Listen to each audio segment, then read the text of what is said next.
Okay, so the first word that we have for this case study is perception. Perception essentially is just using your five senses: sight, smell, touch, taste, and hearing, all five of those to um, define the world around us, to help give significance to our experiences, to the life that we're living and experiencing. So, our own perception is what helps us dictate how we view things. So, for example, someone might perceive this class as more difficult as opposed to another person who might view this class as not very difficult at all, depending on their previous experiencing with reading, doing research, and academic work in general. The two students will have two very different experiences depending on how they perceive things. Next, we have attribution, and attribution is just making assumptions essentially to explain one's behavior. So, for example, when Sarah was in bed and she heard Russell come back in the house, she knew that he was downstairs, but he did not come upstairs. And Sarah just attributed that to the fact that he doesn't come upstairs because he's stubborn and he doesn't want to talk, when the reality might have been that Russell was just tired after going out for dinner and just decided to fall asleep on the couch. Sarah just went ahead and made that own assumption for herself as to why Russell didn't come upstairs to apologize immediately after coming home. Next, we have confirmation bias. So this is just looking for behaviors that we use to validate our own assumptions and biases that we have. So, for example, on the first page, we see that Sarah comes home and Russell's car is not in the garage. And so Sarah uses this as a reason to further her belief that Russell is never home and he never helps out around the house. She automatically assumes that that behavior is due to the way that he is. And it just further validates this idea that she has of him in her head. Next, we have self-concept. And self-concept is essentially who we believe we are, as our self-image. And this is seen in page 2 in the last paragraph during the argument when Russell is attacking Sarah's pursuit of her master's degree. Sarah took this personally offensive because she views herself as a good student and as a high achiever, as mentioned in the article. So she views herself as having these characteristics, and that's how she chooses to portray herself and believe that she is that person.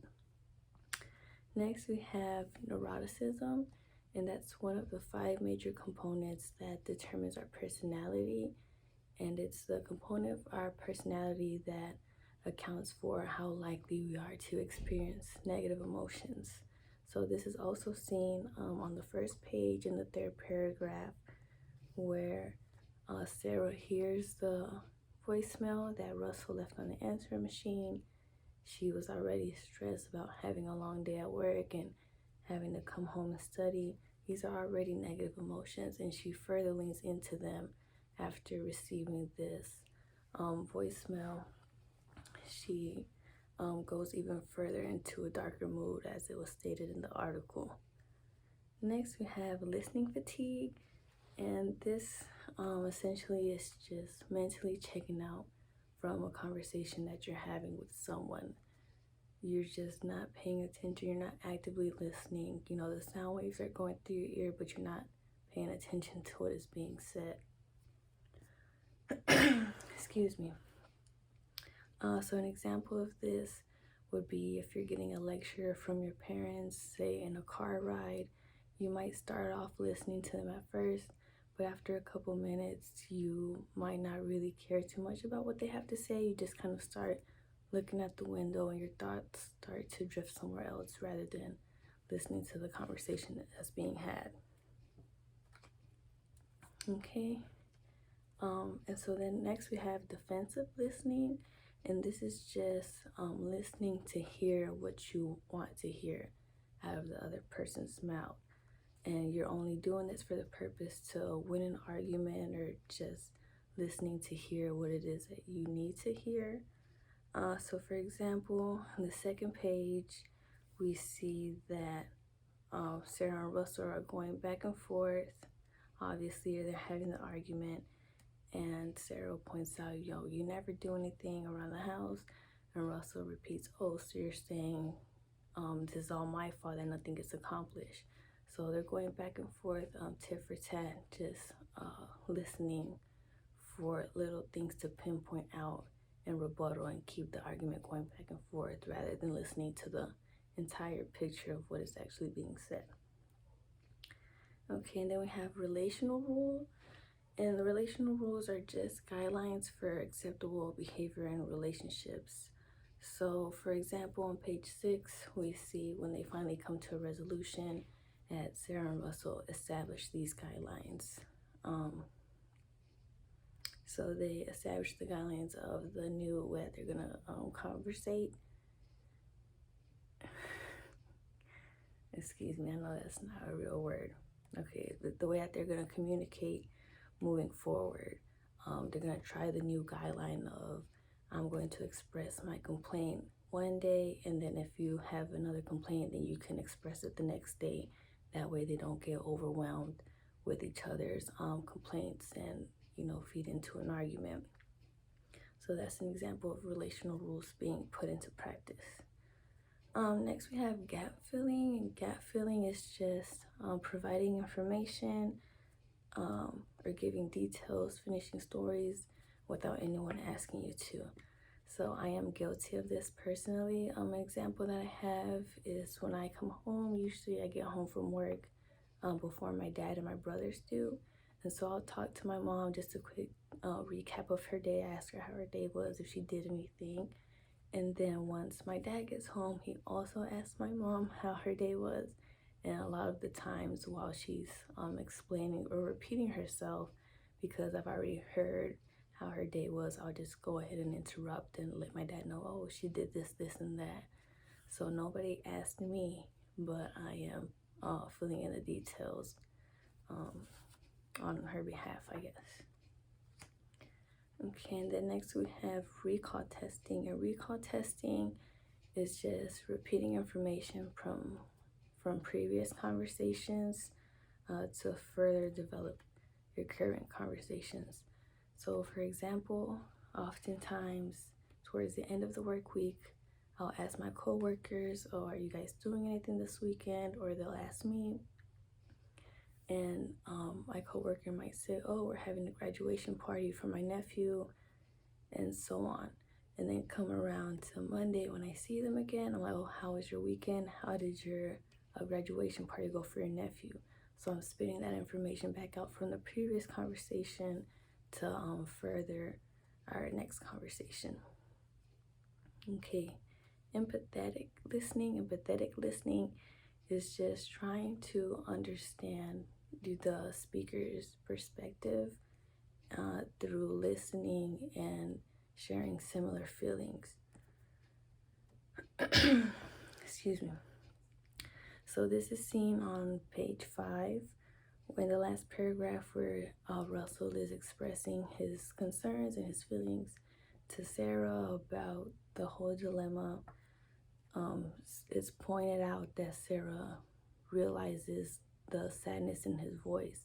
So she was able to listen to his perspective of how he's dealing with this experience of her completing her master's.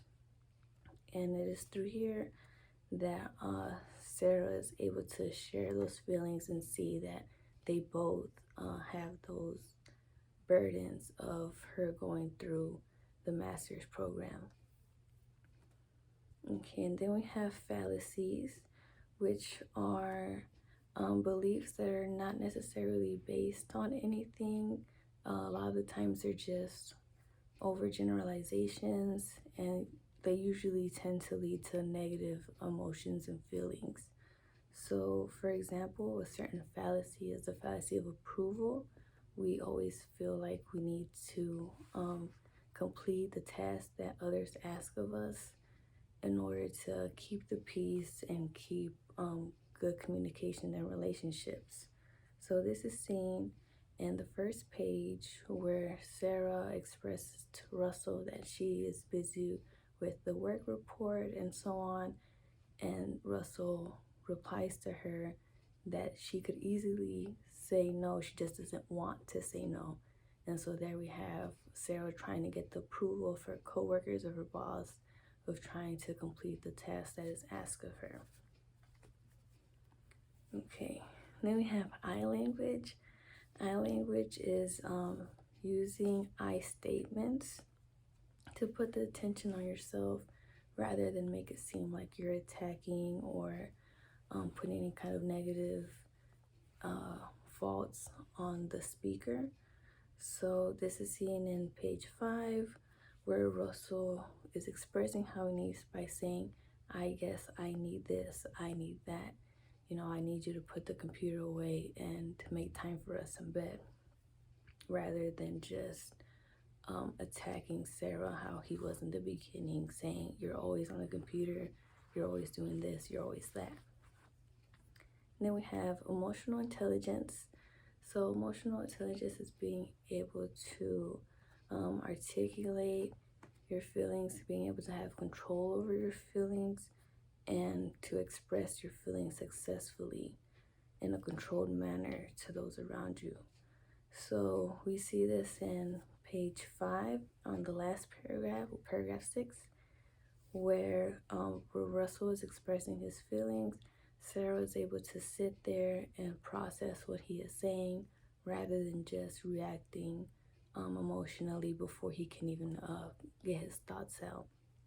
So she's able to control herself so that she can see Russell's point of view. And then we have rational emotive theory, which are just your feelings that you have about any kind of situation or experience that you might have had. Those feelings are often brought up again when someone brings up that same situation or that previous experience. So for example, we see this when Sarah points out that Russell struggled to finish his bachelor's degree. It's possible that Russell possibly did struggle to finish his bachelor's degree, and he might have some negative thoughts about his college experience and him receiving his degree. So when Sarah points that out and brings that situation back up, then it's likely that he is, bringing all of those negative feelings back up and redirecting them towards Sarah. Okay, and then rules theory is just states that the relationships and the connections that we have with one another are maintained based on how well the boundaries that we have with one another are respected. So for example, in page 4, we see Betty, which is Sarah's sister, communicate that she has these rules or boundaries called for the fair fight rules with her husband, and those just state that they are going to communicate and deal with conflict in this certain manner by taking turns, and if they don't do this by respecting each other's boundaries and don't adhere to these guidelines of how they're going to communicate for any conflict, then it just leads to more conflict. Next we have social exchange theory, which just states that we seem to develop the relationships that we view as beneficial. So for example, if you make a new friend and this new friend is always asking you for money to borrow $1 here and there, in the long run, you're not getting any of your money back. So you might deem this relationship not worthy. It's not really benefiting you. It's costing you literally and figuratively. And so you might decide to stop texting this friend, stop hanging out with them. You're not going to reach out to them no more. And essentially just let the relationship die down because you don't care to maintain it. And then we have self-disclosure. And this is just Sharing information about yourself, personal information that is unique to yourself, your own beliefs, your values, opinions, wants, and needs. And we usually do a lot of self-disclosure on first dates, for example. So you're choosing how much you want to reveal about your own personal opinions and wants and needs to this person that you're on a date with. You know, well, I want kids. Do you want kids? I do not want to get married. Would you like to get married? Things like that, your views and opinions that you're revealing and expressing to this other person. Okay, and then we have turning points. So turning points is just any kind of occurrence that signifies a major change in the relationship. So an example of this would be Sarah going back to school. So it's likely that they got married and then the relationship was great. And then the turning point would be Sarah returning to school for her master's. And this caused the additional strain on their relationship. So this was a major turning point because of her decision to go back for her master's. Now there's all of these additional obstacles in their relationship that would not have been there if it weren't for this situation of her going back to her master's. And then we have dialectical tensions, and this essentially is just the push and pull between the needs and wants of both parties in a relationship. So we can see this in page 6, where Russell and Sarah, they are agreeing to how they're going to resolve the issues by creating the list about household tasks that they want to do together, and tasks that they're going to do independently. So it's mentioned that Russell doesn't necessarily care for planning things out, but Sarah does like to plan things out. And so here we have the push and pull of Russell being a little bit more spontaneous and Sarah liking to have things under control, planned, and pinpointed. Okay, and lastly, we have predicted outcome value theory. And this just states that we use different kind of techniques, or communication techniques, different ways of communication to determine if it is beneficial, if a relationship is beneficial to keep for the long run in the future. So this is also seen in page 6 when they come to the resolution. They have a couple of techniques. So they have the planning technique of communicating tasks that they would like to do together, separate or in the household, as well as the communication technique of taking turns whenever they have a complaint. So they decided to use these two techniques to determine if their relationship can be savable or if it will be too much of a demand and they rather just step out of this relationship. Okay, so those are my terms for the first case study, and thank you for watching.